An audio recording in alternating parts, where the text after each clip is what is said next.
Farmer Mike from Ophelia's Bluefine Farm, live from the big farm. Happy Saturday. Don't forget to go to our world famous YouTube channel, Ophelia's Bluefine Farm on YouTube. Over 450 videos, all dedicated to urban farming. So today, hot day. Can't see right there. But so today we're planting watermelon, and these are very long rows. Let me turn it around. Okay, so today we're planting watermelon. All right, and these are the watermelon I showed you in a previous earlier video right there. And we got them out, we got them watered in. I got them spaced tighter because it's hot and we might lose a few. And so that's how I'm doing it. And these are, all these are heirloom, Katiana. I got all different types. So we'll walk the row right here. And if you step over here, this row right here, this whole row, we're gonna do, I'm gonna do a Jamaican callaloo. So if you know anybody who is in a, who loves Jamaican cuisine, has a Jamaican restaurant, hit me up, and you can get this. We grew it years, for many years, but really didn't have a market for it. So now we have some people interested in it, so we will grow that. And so I'm getting ready to plant that, and then we'll head to Ophelia's for maybe another 8, 9 hours work inside the greenhouse. But so this is some great soil, Potato King soil right here. Don't forget to watch the documentary, The Potato King. Yes, Junius Groves, his house was right over there. Where is it? Right over there, over that hill. And that street, there's a street across the railroad tracks named after him. Check out him. Farmer Bob he just left, and Miss Ford just left. And so we're out here getting it in and planting some watermelon. If you love seeded watermelon, thumbs up in the comment section. Thumbs up in the comment section. So this took a minute, and normally we plant these by up with the planter, but I didn't want to really destroy the root mass, and so it was kind of one of those calls to where I didn't want to do it that way. And Bob was like, "That's a lot of work." and I told him, I said, well, yeah, it's a lot of work, but it had to be done. And so, and you can see how they're standing up.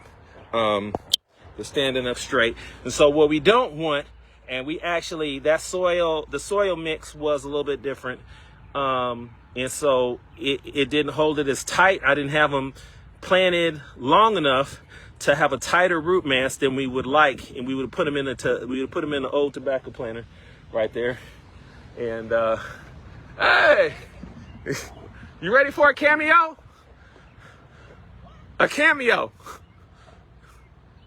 Let's see if we can get Miss Ford on camera to say something. Did you want to say something to the YouTube audience? Millions. We're connected to 147 million people. Oh, hey, come back. She's camera shy. 187. What?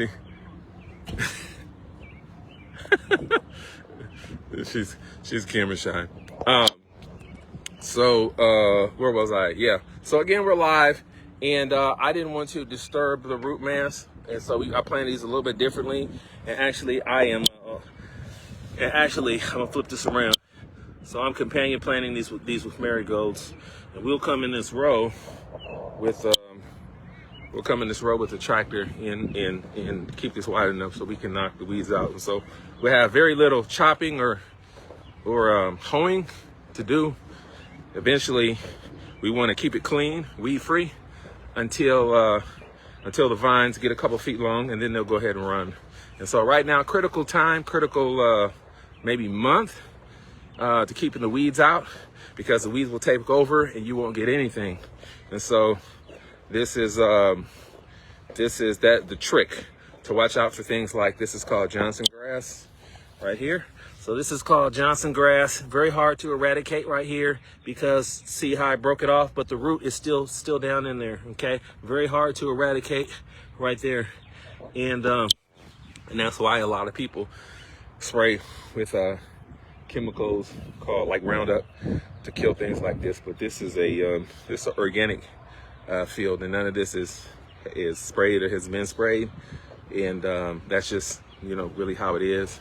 And so we have to pull these and constantly cultivate this. So this is not a no-till system like Ophelia's. It's about 70% no-till, although we broad fork and do some other things to give the roots of the plants oxygen. A lot of my stuff in there is perennial, so it has its advantages and disadvantages. I would say that you can't. A lot of people are proponents of strictly no-till. A lot of people, you know, love tilling, and so I think there's a point for both. You know, it's kind of like we have to have a global food system, a national food system, and a local food system. So we have to have those three systems working together that really create sustainable systems. And same thing with tilling. But I know you weren't ready for that. Was an extra masterclass that I got, that I gave you for free. So again, we're out here just getting stuff planted today. To the side of me over here, this row right here, it's not up yet, but this is cilantro, and there's basil in here, cilantro in here. Behind me, all types of squash, and you can see the seed. So this is cilantro seed right here, the seed pod right there, and it takes a very long time to germinate. You could cover this lightly, but this is on such a big scale, I'm not really gonna worry about that. I did that by hand, and believe it or not, it'll come up faster for me that way. Not everything does, but sometimes you have to learn these things, because I don't think you would. That's not going to be in the book. They're going to tell you not to do it like that. They're going to tell you to bury it lightly, but I'm not going to do that. It's going to come up faster. It already takes a long time to come up, 4 weeks, and then if it gets too hot, then it bolts, and so it's a tricky thing right there. So those are herbs on that side. I'm gonna plant this Jamaican callaloo and call it a day. We'll do another round of watermelon out here when it gets maybe the next week, maybe week and a half. We'll do another round out here. So I hope you enjoy this master class. Again, I'm gonna show you Johnson grass right here. And you can see it right there, and it is a very aggressive right there. It is a bit of a thug in the garden, as they would call it, but it does have its place, and we'll till it in and actually add nitrogen back into the soil, and nature will balance itself. So I hope you enjoyed this free master class. Don't forget to stop by my world famous YouTube channel, Ophelia's Bovine Farm on YouTube. 450 videos, all dedicated to urban farming. Learn how to thrive, survive, stay up the high, become self-sufficient, growing your own food, like printing your own money. Farmer Mike from Ophelia's Bovine Farm. See you in the next video.